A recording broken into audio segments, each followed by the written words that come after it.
Termasuk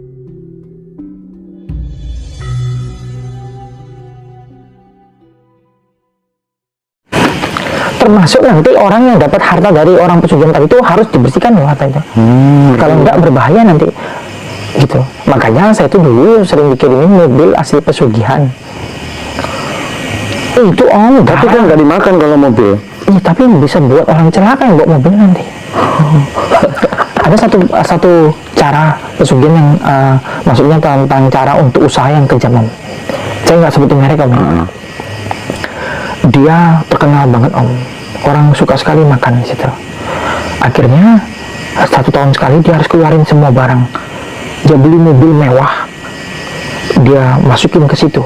Habis itu dijual dengan harga banting yang luar biasa. Orang pasti tertarik, tidak mungkin nih, tahun muda, ini barang mewah nih dibeli. Begitu orang itu pegang om, apa yang terjadi? Orang itu bangkrut, hancur. Lalu saya dipanggil ceritanya. Saya datang, dia ngeluh lah, semua usahanya habis dan lain-lain. Saya bilang, mobil baru tuh. Iya, kenapa banyak golpnya? Yang benar. Akhirnya saya ke mobil tuh, saya tanya golpnya. Ternyata benar. Tempat tadi itu buang sial untuk ini, untuk rezekinya, buang apanya tuh targetnya ke orang lain. Orang lain beli mobil itu, dia ikat perjanjian jadinya. Dialah yang dipakan semua. Wah, nyesalnya dia beli mobil itu jadinya. Hilang perusahaannya gara-gara mobil itu. Terus yang dilakukan Kanjeng Budi apa itu? Pembersihan. Yang dibersihkan apanya? Mobilnya. Jadi hari itu mobilnya saya, karena udah terlanjur dibeliin, udah terlanjur bangkrut, jadi kan tinggal mobil itu doang. Jadi mobilnya harus dibersihkan. Jadi saya bersihkan dulu golpnya. Dibandingin garam? Enggak, bersihkan dulu golpnya. Saya penjara dulu. Habis itu saya suruh bongkar semua karpet-karpetnya, kita lihat. Harusnya ada satu benda yang ditinggalin di situ. Mesti ada itu. Mau diselipin kursi di mana? Nanti kita cari kan kayak di sini. Ternyata benar-benar ada benda yang ditinggalin. Itu kita bakar. Habis itu mobilnya dibersihkan lagi, baru mobil itu udah jadi mobil biasa. Netral sudah ya. Jadi nggak perlu dibuang juga mobilnya, tapi tetap dibersihin. Tapi butuh waktu bersihkan, memang nyari posisi bendanya itu di mana. Tetap ada pemicunya, ditaruh di situ. Jadi hati-hati beli barang yang tidak masuk akal, murah banget ya. Itu pasti ada sesuatu gitu. Itu pasti dicari itu kalau ada itu. Itu. Ini, tapi kan memang caranya gitu sekarang, cara mainnya. Oke. Ini kan jadi kan banyak yang datang tuh kasusnya tentang masalah hutang, ekonomi. Kalau Kanjeng Budi itu biasanya kasih tips atau saran atau gimana biar selesai hutangnya, biar si orang tersebut bisa bangkit lagi ekonominya. Ya, jadi banyak yang datang memang masalah utang omnya, dan saya udah hitung-hitung persentasenya om. Tidak 1% berhasil semua om. Jadi ada sekitar 60-70% yang berhasil. Sisanya tuh banyak yang belum berhasil untuk mulih dari hutang. Jadi hutang ini berbeda om dengan yang lain. Dia menimbulkan ikatan dan kutuk. Jadi orang yang berutang, dia akan masuk di sebuah siklus ikatan dan kutuk. Jadi dia walaupun sudah bayar utangnya nanti, dia akan masuk ke satu momen lagi, keadaan lagi untuk berutang lagi. Bayar lagi, nanti dia dibawa berutang lagi. Jadi berutang terus sampai akhirnya dia nggak sampai bayar, tergulung. Itu kutukan? Iya. Kenapa bisa dia jadi dikutuk gitu? Iya, utang itu gitu. Begitu kita masuk utang, masuk dalam siklus kutukan utang. Nggak bisa disembuhkan? Bisa dipulihkan, tapi harus lihat dulu kadar ininya bagaimana. Apakah dia cuma kutukan utang aja, apakah ada bias dari memang ada orang yang terlahir belangsak itu, yang apa itu, yang bawaan dari karma atasnya. Biasanya saya berdoa dulu, minta izin, akhirnya baru bisa nanti kita bersihkan. Habis itu dia harus masuk dalam kayak ruatan air om, baru bisa dipulihkan. Tapi ada juga yang tetap masuk siklus utang lagi, karena munculnya terbayarnya utang itu dia harus punya kepercayaan yang tinggi dan keyakinan yang tinggi, karena habis itu dia harus menjalani itu, uangnya datang atau tidaknya itu pengaruh banget gitu. Kebanyakan sekarang ini 60-70% bisa dibayarnya, tapi sisanya banyak yang gagal. 60-70% Ya, lumayan. berhasil ya. Nah, ketika yang nggak berhasil mungkin 30-40%, itu apa kira-kira yang Kanjeng Budi sampaikan kepada yang nggak berhasil itu? Istilahnya faktor apa, alasan apa gitu? Biasanya kendalanya tuh tidak percayanya dia ragu sendiri. Kan nunggu hari itu yang menguji mentalnya. Iya. Terus yang kedua, ngeluh. Padahal dia udah lakukan doa ritual itu, dia mulai ngeluh lagi yang berbeda. Jadi dia sendiri biasanya ngerubah itu, Om. Banyak kejadiannya kayak gitu. Tapi tetap datang lagi. Akhirnya saya kasih pengertian lagi. Sebenarnya utang sebesar apapun tuh bisa pulih, Om. Kalau orang tuh benar-benar yakin dan benar-benar mau maju ke depannya. Karena kalau dia punya utang, dia nggak ada usaha lagi, ya berat memang. Karena rezeki itu datang dari usahanya dia, bukan datang kayak langit turun duit gitu, enggak. Iya. Tapi kan untuk memulai usaha itu kan juga butuh modal. Sedangkan yang datang itu kan mungkin sudah habis-habisan, sudah nol, bahkan minus kan. Ya, memang butuh modal, tapi orang nggak tahu. Istilahnya modal datang enggaknya itu kan kita nggak bisa tebak. Jadi istilahnya yang penting dia punya niat untuk berusaha, itu jalan pasti muncul, Om. Karena banyak yang kejadiannya tuh berhasil, Om.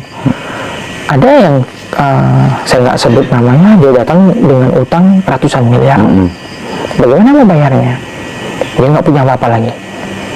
Saya bilang, jangan usah khawatir, kita tuh punya Gusti Allah yang besar, nggak mungkin enggak gitu. Akhirnya dia jalanin semua, dia pembersihan, dia mohon berkah sama ibu larungan, akhirnya pulih gitu. Jadi susah ngomong, ada yang cuma utang 1 juta gagal dia untuk bayarnya, tapi yang besar malah bisa. Biasanya orang yang lebih besar tuh lebih nekat, Om. Dia lebih nggak ada lagi, pasrah, nggak ada harapan apapun lagi gitu. Nah, jadi itu biasanya lebih berani jalannya mereka. Kalau dapat klien yang berhasil gitu, berarti Kanjeng Budi pernah dapat imbalan hadiah dari mereka itu? Biasanya mereka nanti ngirim-ngirim sesuatu gitu. Nanti saya bilang utangnya udah lunas belum, nanti yang gini sudah kata dia. Oke, ini ada pertanyaan random ini ya. Apakah Kanjeng Budi pernah mengetahui tentang transaksi jual beli di pasar gaib, dan itu gimana mekanismenya? Terus seperti manusia yang normal, yang apakah bisa melakukan transaksi gaib itu? Misalnya ya termasuk untuk jelasnya nanti ya ekonominya biar tambah kaya gitu. Gimana itu? Ya, pasar gaib itu ada bermacam-macam level, dari pasar gaib biasa, menengah, sampai yang udah pasar gaib yang besarnya. Jadi yang bisa mendatangkan uang lebih besar. Tapi pembayarannya pun berbeda tiap level. Kita langsung aja ke yang besar ya. Ini orang normal tetap harus menggunakan dukun, karena ada ritual tertentu untuk masuk ke ritual ke pasar gaib tadi. Terus juga orang normal kan belum tentu bisa masuk ke dalam itu, jadi harus butuh dukun tetap. Yang kedua, kalau sudah pasar yang besar, itu bayarnya dengan hidup, nyawa. iya, transaksinya hidup, bukan nyawa aja, maksudnya berapa tahun hidup. Om mau lepas berapa tahun hidup, Om? Berarti dikurang umurnya itu? Iya, nanti celoko dia di saat umurnya udah sampai berapa, celoko dia.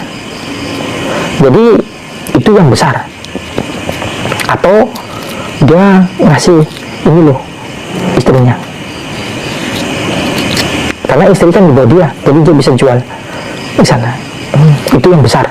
Tapi yang besar itu memang datangkan kakak-kakak punya usaha, langsung rame, langsung booming. Tapi itu ketahuan biasanya kayak gitu. Nanti pasti dari pasar gaib tadi ngirim penjaga, Om, untuk liatin dia. Jadi kami tahunya itu dari penjaga-penjaga yang dari sana tuh. Kita kan bisa pasti jadi kayak aset gitu kan, karena dia gitu lah. Jadi kan nggak boleh juga yang lain ganggu apa, nanti kan terganggu mereka. Jadi biasanya rumah-rumah mereka tuh ada penjaganya, dari pasar mana mereka pergi gitu. Oke. Misalnya saya punya usaha, buka warung, kok sepi. Kalau misalnya saya ke Kanjeng Budi, kira-kira apa misalnya saran nasihat yang harus dilakukan seperti orang-orang yang punya dagangan sepi itu, warung-warung yang sepi itu, biar laris, tapi dengan jalan yang positif, yang baik. Oke. Jadi memang ada dua jalan tuh warung kamu tuh, jalan yang negatif sama jalan yang positif. Kalau saya cerita dulu jalan negatif ya, nanti kita bisa cerita yang positif. Kalau jalan negatif misalnya untuk warung rame, biasanya kita lihat dulu tempatnya sama ininya. Biasanya saya akan adain, kalau negatif ya ini, bukan ini, saya akan panggil gaib yang mau kerjasama dengan dia. Misalnya Genderuwo kah, Kuntilanak kah, atau gaib-gaib yang arwah-arwah lain, atau makhluk-makhluk kecil. Misalnya warung bakso, saya akan panggil ini jin pembera nanti. Nanti kerjasama dengan dia, apa yang dia mau bayar. Jinnya setuju, misalnya dia bilang kamu boleh pakai tinggal di tubuhnya dan lain-lain, dia setuju. Nanti dia ngambil hawa hidupnya tuh. Habis itu nanti semua makanan bakso dari tempat induknya tuh dia berain, atau di mangkok dia berain gitu. Nah, nanti enak tuh kalau orang yang nggak tahu. Kebetulan kan orang-orang kan kebanyakan bismillah itu nggak hidup, tapi kalau bismillah hidup ya pasti nggak enak itu. Kalau bismillah nggak hidup ya makan aja enak. Itu kalau dunia gitu biasanya kuntilanak itu paling sering datangin tuh. Centong, melalui centongnya, melalui apanya itu bisa. Ada lagi yang suka ngeludahin ke makanan, itu juga rame itu. Itu apa itu? Genderuwo? Biasanya itu makhluk kayak gedemit gitu ya. Nanti dia jorokan gitu. Ada lagi makhluk yang kayak bersisi-sisi bau bener ya, itu juga bisa narik. Jadi orang yang masuk sana tuh kalau kita yang aslinya pasti baunya gak enak gitu. Atau menggunakan benda-benda dia, misalnya celana dalam dimasukin ke sop tuh, darah haid, rambut itu juga bisa. Ini sisi-sisi masih banyak macam-macam ya, sisi negatif ya. Nah, kalau sisi positif nggak banyak om caranya. Jadi gini, ada orang yang menggunakan ayat-ayat, tapi saya kurang setuju. Karena bagi saya ayat-ayat itu hanya untuk kemuliaan Gusti, bukan untuk dagang. Itu saya singkirin dulu. Yang kedua, menggunakan pandan. Jadi dia ambil toples, isi air secukupnya, lalu kasih 7 jumput garam. 7 jumput garam bebas, garam krosok, 7 jumput, diaduk. Habis itu ambil daun pandan 9, disimpul kayak logo AIDS, masukin ke dalam, tutup, taruh di bawah tempat dagangan atau tempat uang. Itu per 2-3 hari diganti. Itu narik secara alami rezeki orang datang gitu. Atau nanti dia bisa nolak juga kalau orang ngirim. Nah, yang kedua, tanah. Bentar. Sebelum ke tanah, pandannya ini bebas. Pandan yang wangi itu nih? Pandan. Karena ada yang berduri juga. Oh bukan, yang pandan yang disentuh sayurnya. Pandan yang putih itu. Pandan untuk sayur tuh. Pandan wangi. Iya, pandan wangi. Itu diikat nanti. Disimpul. Iya, disimpul. Kayak itu logonya. Iya. Oke. Silakan. Kalau untuk tanah, yang kedua, tanahnya ditembung. Jadi biasanya tuh orang tuh baca Bismillahirrahmanirrahim, dipijatnya 3 kali tanah tuh. Tuh. Aku mohon tanah menarik semua pembeli datang ke tempat ini supaya dagangan saya ramai. Itu tanah. Jadi dia malam, siang, sore bebas waktunya. Itu ketika mau buka atau gimana? Ketika mau buka pagi misalnya. Iya, setiap mau buka ditembungnya kayak gitu. Yang ketiga, dia mendoakan berasnya, airnya, berasnya, sama makanan.